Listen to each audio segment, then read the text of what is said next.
a product. Our conversation is a product of the same event in the 60s.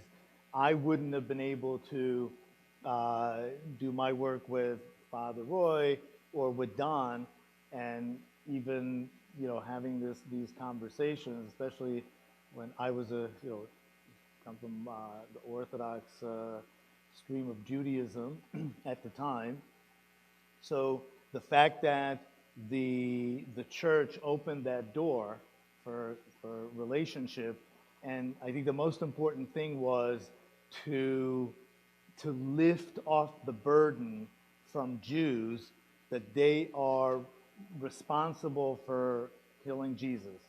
I mean, that was basically the point. So once the church declared that, then even when Christians and even maybe Christian clergy would want to continue with this rhetoric, they really couldn't, and that really eased the pressure on both sides. I have to say that it didn't necessarily on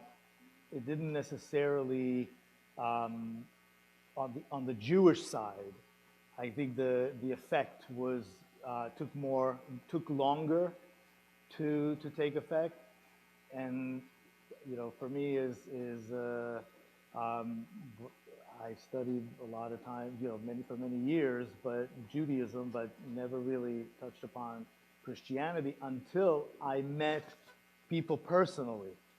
And I think what Don is talking about, that when the church changed its rhetoric about Jews, it hoped, and other faith, it hoped that it will trickle down to the people on the street.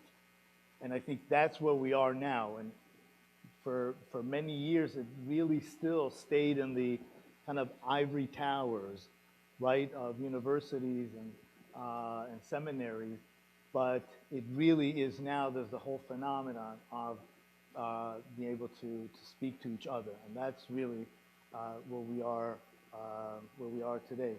And that whole idea of supersessionism versus the Jews may not believe in Christ or the divinity of Jesus, but they are still faithful to God, to their original covenant, and that is a big credit that the church gave the Jews. So there was it opened the door for this conversation to happen.